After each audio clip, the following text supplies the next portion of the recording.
नमस्कार शेतकरी मित्रांनो, शेतकरी मित्र अविनाश टेकाळे या यूट्यूब चॅनलला आपलं सहर्ष स्वागत आहे। तर शेतकरी मित्रांनो, आज आपण या व्हिडिओमध्ये बघणार आहोत तूर पिकातील खत व्यवस्थापन।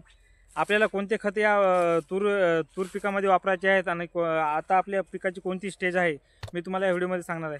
तर शेतकरी मित्रांनो, सोयाबीन पीक असो किंवा तूर पीक असो, यामध्ये आपल्याला नत्राचा वापर कमी करायचा आहे। कारण स्वतःच हे तूर पीक आणि सोयाबीन पीक स्वतःचा अन्नद्रव्य वातावरणातून शोषून घेतात, म्हणजे नायट्रोजन हे घटक ते वातावरणातून शोषून घेतात। त्यामुळे आपल्या तुरीची हाईट बऱ्याच प्रमाणात झालेली असते। त्यामुळे आपल्याला नत्राचा वापर कमी करायचा आहे। नत्राचे जर आपण यामध्ये यूज केला त्यामुळे बऱ्याच प्रमाणात आता हाईट झालेली आहे तुरीची, ते अतिरिक्त वाढ होऊन जाईल। त्यामुळे आपल्याला नत्राचा वापर कमी करायचा आहे। तर आपल्याला या तुरीमध्ये कोणते खत वापरायचे आहेत, म्हणजे फॉस्फरस पोटॅश युक्त खते आपल्याला या तुरीमध्ये वापरायचे आहेत। म्हणजेच स्फुरद आणि पालाश त्यामध्ये आपल्या तुरीच्या ब्रँचेस जास्त वाढतील, म्हणजे फाटाळणी जास्त होईल, फुलधारणा चांगली होईल।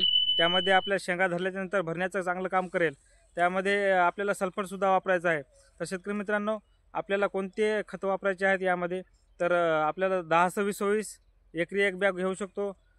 परत आपण 12-32-16 एकरी एक बॅग घेऊ शकतो। परत आपण 9-24-24 एकरी एक बॅग घेऊ शकतो। आपली पहिली पसंत म्हणजे 9-24-24, कारण त्यामध्ये मायक्रोन्यूटनसुद्धा असतं। तर शेतकरी मित्रांनो, आपल्याला सल्फरसुद्धा मध्ये वापरायचं आहे। कारण सल्फर हा एक अमोनियम सल्फेटचा घटक असतो। त्यामध्ये तूर हे पीक डाळवर्गीय पीक असल्यामुळे त्यामध्ये प्रोटीन जास्त असतं। त्यामुळे आपल्याला अमोनियम सल्फेट या सल्फरमध्ये सल्फर हे घटक असल्यामुळे आपल्याला तिथं सल्फरचा वापर करायचा आहे। आपल्याला एकरी त्या बॅगीसोबत 10 किलोची बॅग घेऊन त्यामध्ये सल्फरचा आपल्याला यूज करायचा आहे।